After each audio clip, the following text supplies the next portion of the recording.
was July 1970 when I walked into the death chamber in the Trenton State Prison, and I was strapped into the electric chair. As the guard tightened the straps around my ankles, waist, and arms, I felt a shudder go through my body. But I was not afraid.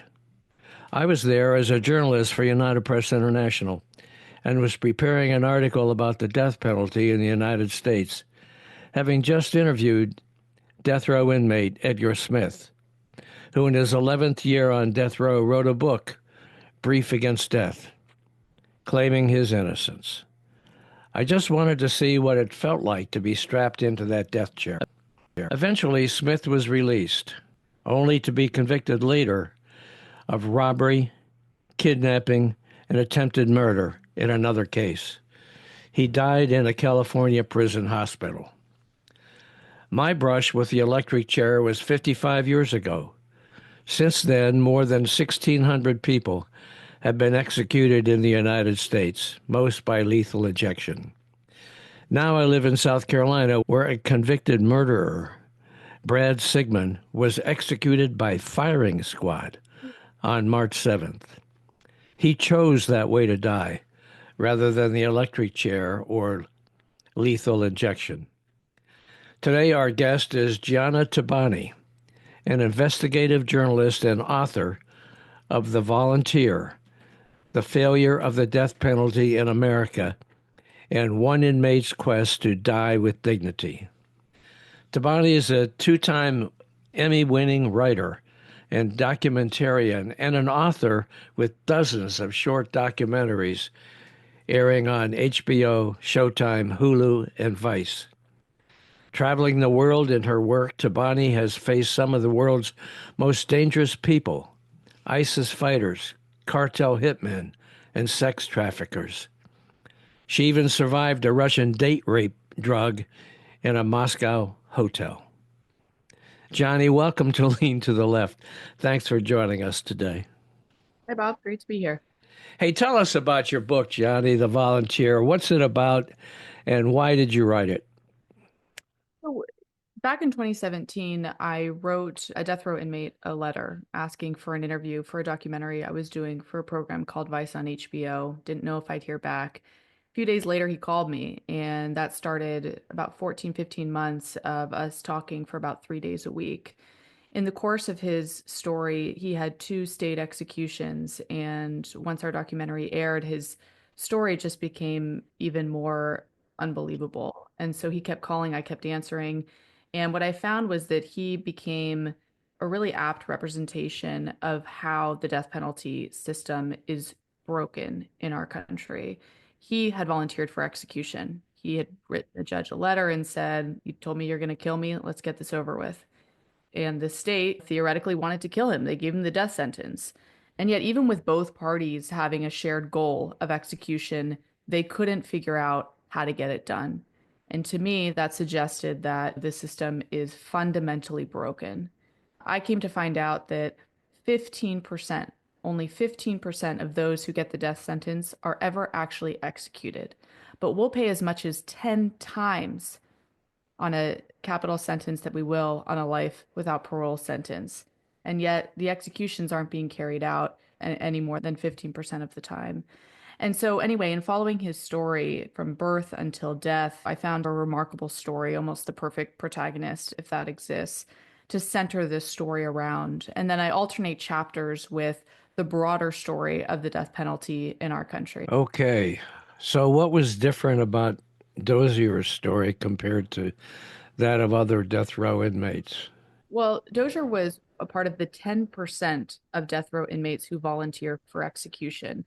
Typically, people are using the lengthy appeals process to fight their death sentence, to try to get a trial or to get it downgraded. Right. Dozier did the opposite. He said, "I'm not living in this cage for the next 40, 50 years." Mhm. So that's what initially made him different than others. But also, he was a fierce advocate for himself. And you don't always see that on death row. You'll see wrongful conviction claims, but it's rare that you have someone who is so sharp and so savvy to the process that they're able to, in a sort of information battle, take on the state, call the state's bluff. You said you're going to kill me, let's go. And with part of him knowing, I don't know if they'll be able to carry this thing out. It's rare to have someone who's that sharp. And frankly, he was just a fascinating guy. When you talk to him, and you can find clips of him on YouTube, he talked a mile a minute. His use of profanities was as advanced as his vocabulary. He was just different than some of the other death row inmates that I had interviewed in the past. So you've interviewed several death row inmates in your Definitely. career? Yeah, across several states. I don't know exactly how many, but I would say more than a dozen, maybe dozens. Why? Oh, it's part of my reporting process. Part of it was for this book. I interviewed a lot of death row inmates for this book to better understand the system from state to state. I thought it was important that I see their lives up close. I've covered the death penalty, for almost 10 years now. And I'll give you one example of a documentary I did. It was in Oklahoma when the Attorney General expedited their executions, put up 60% of their death row for execution within 2 years. I started to look into the profiles of these guys and found that many of them, perhaps most of them, had severe mental illness. And I thought, is that constitutional to execute people with severe mental illness? And it turns out, depending on how severe their psychosis is, no, in many cases, but a lot of these folks are executed anyway. So your book says the death penalty system's broken. You just said that a little while ago. Why do you think it's broken? Just to underscore the point that I mentioned before, I think when you have an inmate who volunteers for execution, a state who wants to execute him, and the execution doesn't happen, you got a problem on your hands, right? The executions aren't happening as much as the government intends for them to. But also, there is a deep and shameful racial bias in our death penalty system, which probably comes as no surprise to anybody. But the data is stunning, both back when McCluskey v. Kemp in the late 80s, that case unfolded, which demonstrated broad racial bias in the Mhm. system of sentencing. But more recently, some researchers found that bias is actually greater than previously thought when it comes to executions, who is actually executed. And it doesn't just have to deal with perpetrators, that there are a higher percentage of Black perpetrators than white who are executed, but also victims. The value of victims' lives, there's great bias. It's more likely that someone who is convicted of killing a white victim will be executed than a Black victim. Yeah. Incredible bias at each stage of the process of getting somebody executed. I'm wondering why it is that you chose the death penalty as a topic for all this research and for a book. What prompted you to do that in the beginning? I think I fell into it. I was doing this documentary for HBO. We had a show called Vice on HBO. We had done hundreds of episodes. We had never covered the death penalty. And I just thought this is one of the most consequential systems in America. We need to look into what's happening in this system. The deeper I got, the more I discovered hadn't been reported. Typically, reporting around the death penalty revolves around wrongful convictions and racial bias. I think those areas are incredibly important. But there were areas that really hadn't been tapped into and really hadn't been investigated. And I think between that and when I started to investigate Scott Dozier's story and what happened to him after his executions were stayed, the way he was put into solitary confinement, I thought that needed light shed on it. I thought that was a part of the system that people really don't understand, where in some cases, not being executed can be more torturous than the execution itself. How close did you get to Dozier yourself? I don't mean physically. How close did you get to him mentally? Well, that's a good question, Bob. As a journalist interviewing a subject, typically you interview them one, two, three times and the story's over. In this Yeah, case, I was talking to Dozier a few times a week for more than a year. right. And it was it was amazing to be able to get into the mind of somebody who was as complicated as Dozier. Hmm. It really allowed me to follow a story deeper than I've ever followed a story in my career. Hmm. And I really grappled with the contradiction of being both a journalist, where there's the unwritten rule of being neutral and unemotional and objective, and Yeah. being human, really feeling compassion for somebody. I struggled with that a lot. I think where I've landed is that I'm a human first and a journalist second. And I think that priority set makes me a better journalist. And so I got close to him. I was certainly in his inner circle and was talking to him more than many of my family and friends. And when he finally was executed, how did you feel about that? He wasn't executed. Oh, he wasn't executed. He wasn't. He did die. And it was at a point where I was talking to him a lot and I didn't know that he was going to die, but he did die in the end. It was after a series of extended stays in solitary confinement, and the state wasn't executing him, but they were putting him through this unbearable existence of having no coping mechanisms, no Mhm. reading material, no music, nothing that could help him keep his sanity. And once he got out of solitary, he feared so intensely being put back in solitary that he died by suicide. Oh, okay. All right. So he managed to do it himself. He did. He really did not want to do it himself. And he told Mhm. me that over and over again. He had a suicide attempt years prior in an Arizona prison, and he had a lot of side effects after surviving that attempt. He really feared it, but he felt that he had no other option.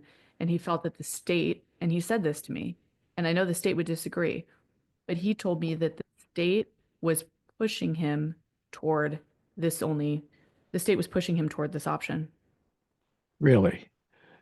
Did they make it easy for him to carry out in some way? They were putting him in what they call mental health observation and suicide watch, prevent his suicide. But what it Hmm. was doing was it was eroding his mental health. It was making him more depressed, making him really anxious, giving him Hmm. really traumatizing him. And that impact on his mental health, which he was very vocal about every step of the way in phone calls to me, in his contemporaneous notes, in conversations with his lawyers and family, he told the story in the days and weeks leading up to his suicide. He said exactly why he became suicidal. And it wasn't because he wasn't being executed. He became suicidal because he was being put in this unbearable solitary environment.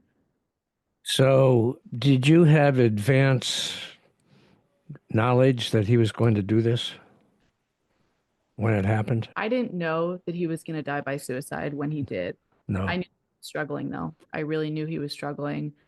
It was the kind of thing where when I got the call, I was shocked, but I wasn't surprised. There was a part of it that really made sense. We all Hmm. knew that he preferred to be dead than to live a life in prison. And Right. so not just prison, death row, 22 to 24 hours a day in what is effectively a metal cage. So we Mhm. knew that was his goal, but I didn't know he was going to do it when he did.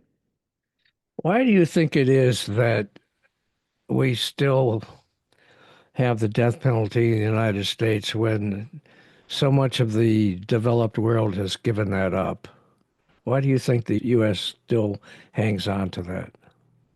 I think the US has this, I think in the book I call it a sick love affair, death penalty, and with crime and justice, law and order. Part of it is that it's politically advantageous in a lot of places, prosecutors to rack up death sentences and be able to say that they got this many in their career. But I think part of it is culturally we we subscribe to this in much of the country, not the whole country, but more than half of Americans, 52%, favor the death penalty for somebody convicted of murder. It's this eye for an eye mentality that many people were raised with, who read about it in Bible study. And people see that as justice and they equate that with public safety, which isn't always the case. And so I'll give you one cultural example. When I was in Texas, in the town where death row is there, I was walking around and I saw a burger joint and walked in and immediately knew that I had walked into something so uniquely American. It was execution themed. And so you could buy the execution burger or Old Sparky, the name of the electric chair. There was the Old Sparky burger. And what was even more remarkable than reading through the menu is that you had patrons who were sitting there, families, shoveling fries into their kids' mouths as if it was Burger King. And there was almost no kind of acknowledgement of what we were doing there, almost celebrating this practice. And look, for a lot of people, the death penalty is important. And there are a lot of Americans who feel that, if you murder someone, if you traumatize a family, which can create generational impact, you should be killed. You should be executed, and we shouldn't feel bad about it. We should lock the cell door and throw away the key. And I can understand that from a victim's perspective. Culturally, to be existing in these spaces, being execution themed, it felt a little perverse to me. Uh, the old Sparky burger sounds perverse to me, that's for sure. All right. So, pharmaceutical companies have said they won't sell drugs that are used for executions to prisons. So, how do those prisons get those drugs to carry out these lethal injections? In the book, I call it the Wild Wild West, the execution drug circuit. There are a lot of ways states were going overseas for a while when pharmaceutical companies protested their drugs use. And you can understand that, right? You have Pfizer, they want to be known as creating the best cancer treatment or COVID vaccine. They don't want to be known as creating the drug that's used to kill citizens, right?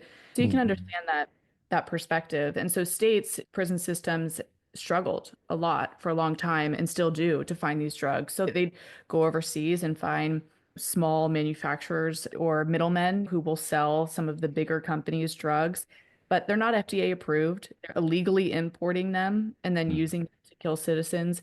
In some cases, they'll go to compounding pharmacies, which are small pharmacies that create custom combinations of drugs for, say, someone with an allergy. Those Right. drugs also, though, are not regulated by the federal government. They're not FDA approved. And they'll create this relationship, maybe not even tell the pharmacy what they're using the drug for or lie about it and Mhm. get access to those drugs. But there are also these parking lot drug deals where prisons will call each other up and say, hey, do you have pentobarbital? Hey, do you have sodium thiopental? Want to trade?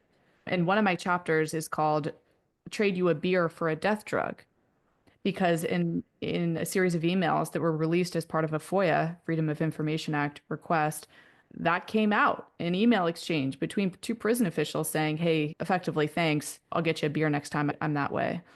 And these scenes are surreal to read through. Oh They my God. read like scenes out of Breaking Bad or Cocaine Cowboys, Oh, except not cartels. It's American prison officials. incredible. I can't believe that they're actually trading. Hey, you got this one, so I can use that one? No kidding.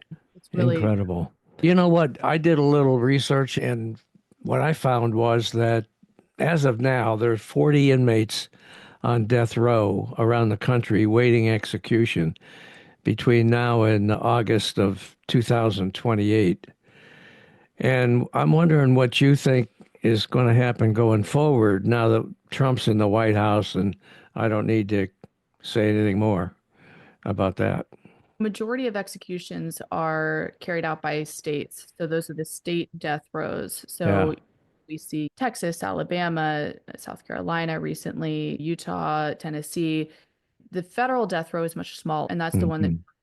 now, oversees. And he's been very clear that he plans to be unprecedented in his approach to the death penalty. And the last term, he had an incredible pace of executions that we hadn't seen for 60 years prior to that. And I think this time around, Biden had just commuted a lot of sentences before leaving office. So there aren't that many people, but I suspect that Trump will fill that death row back up and will go after not just folks who are convicted of murder, which of course there's precedent for, but as he said, child molesters and human and drug traffickers. That's number one, I think unconstitutional and would be challenged in court. But I think that he'll try to do that. And then I think that he will push those executions forward at great pace, as he did in the last administration. And I also want to note there are a lot of Americans who would be just fine with that. And we live in a democratic country. And so if folks want to change the laws to allow for that, that's their prerogative. But I will say that it's unprecedented, and a lot of the things that Trump is going to try to do may be found to be unconstitutional. Yeah. Okay, so you've had a hell of a career and you're obviously a young person. You've interviewed ISIS fighters, cartel hitmen, death row inmates, you said. Why? Why did you choose this line of work as a journalist? I think that there's something that's really important about listening to folks who are on the fringes of society, the Mm. quote bad guys, and as you said, the most extreme version of the bad guy, the ISIS fighters, the Yeah. hitmen, Yeah. traffickers, the Guantanamo Bay detainees. I find that to be very important because I think until we learn who these people are and why they do what they do, we can't solve for that problem in society. And I think sometimes there's a tendency in our country to oversimplify the quote monster behind bars. Yeah. Born bad, they tortured animals coming out of the womb kind of thing. And the narratives are never that simple, almost never that sort of Hollywood version. They're always more complicated. And a lot of times they involve kids who have been badly abused in their childhood, who didn't have the benefit of childhood sobriety, who experienced head trauma and severe mental illness as young people. And so I think until we understand these people, we won't know how to effectively prevent these crimes in the future. The work that you've done specifically with respect to the death penalty, has it altered your own view of the death penalty itself and whether it should be done away with in America? Bob, I found that to be a really hard question when I grappled with for the whole experience of reporting and writing this book. And Yeah. it's always been very easy for me to say I'm anti-death penalty. The moral reasons and growing up in San Francisco, there was just it just made sense that this shouldn't exist. There are people Right. who are wrongfully convicted. If we're executing one innocent person, how could this be legal? Right. It became a more complicated question for me as I shook myself out of my comfort zone, and particularly in meeting Scott Dozier, because when I visited him on death row and walked into his cell, I said, "So why are you doing this? Why are you volunteering for execution?" And he threw his hands up and he said, "Look around. This is my existence for 22 to 24 hours a day." And I thought, okay, I guess I understand why he prefer execution to life in this cell. And so Right. I did feel that Dozier deserved the right to be executed because he had been sentenced to death by the government. But then there's also, I think, since I've had kids and I see these horrific events unfold in places like Uvalde, Texas, the shootings in schools, I've had to ask myself what I would do. And I think you can never put yourself into the shoes of one of those parents who's experienced the ultimate tragedy in life. But I certainly have thought a lot about that question. I'd like to say that in the end, I would not take someone else's son off the earth. But I know that's a much more complicated question when you're sitting in those shoes. Yeah, for sure. All right. So, what is the ultimate message of the volunteer? What do you hope to achieve with your book? Look, I think whether you're anti-death penalty or pro-death penalty, and this book is neither, this is a deep investigation into a fundamentally broken system in our country, and I would argue the most consequential system in our Hmm. deals with the life and death of citizens. What I hope to do is educate the public. I want them to Hmm. see this practice up close and ask the question, now that you understand what this system looks like, should we be doing this? Okay. All right. So, what's next for you, Gianna? Where are you going to get into trouble next? Playing with my kids at the park this afternoon, probably. And then we'll see, Bob. I'm always looking for the next adventure, and it'll be something interesting, I'm sure. Where does this come from? Huh? My mom has an Irish background, and she is a great storyteller. And our Yeah. childhood was stories. And there's the old Uh-huh.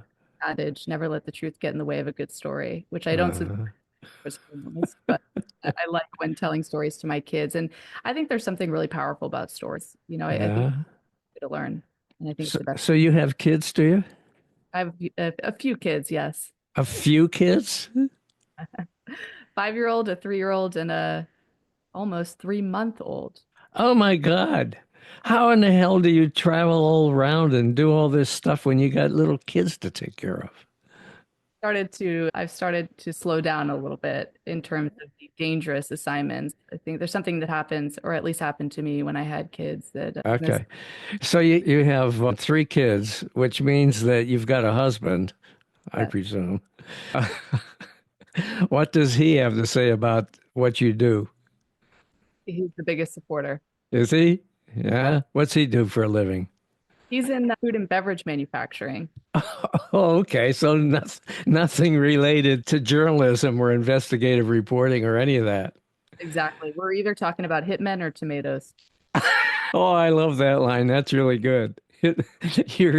So you sit around over your dinner table at night, and the topic is either, geez, we have these horrible tomatoes, and I don't know what we're going to do about that, or you're talking about being chased by hitmen. Both equally interesting. Incredible. It's got to be an interesting family you have there. It is. It is. My 5-year-old son the other day, I said, "What do you think I do for work?" And he said, "Maybe you're like a police officer that goes to jails and writes books about it." I was like, "Okay, all right, interesting." So how's your book doing? It'll be published in a few days here. Oh, it hasn't been published yet. April 1st, it comes out. Oh, wow. Wow. I'm honored that we're doing this in advance of your publishing date. That's great. And I really do appreciate you coming on. This is a topic that I've been struggling with also myself for my whole life. And when I did that piece for UPI way back in the day and went to Trenton State Prison and interviewed Edgar Smith, at that point I was absolutely anti-death penalty. And then after he successfully was released and ended up being convicted again for another violent crime against a woman, I began to change my view a little bit, but I still haven't been able to reconcile the validity of that. And it's just a tough situation. I think the difference today is there are prison systems like the one in California that have access to robust programs and Hmm. rehabilitation, and that has reduced the recidivism rate. And so, for someone who can rehabilitate, which is, I don't know, is everybody, there are resources, and that person's path may have been different if they had access to that. Yeah. What did you think of the fact that this guy in South Carolina chose to be executed by firing squad, and South Carolina was only too happy to do it? What did you think about that? I think it suggests that lethal injection is way more brutal than the public understands. And these death row inmates are smart enough to look into these methods and to understand that lethal injection isn't always just falling asleep peacefully. Oh And what the no.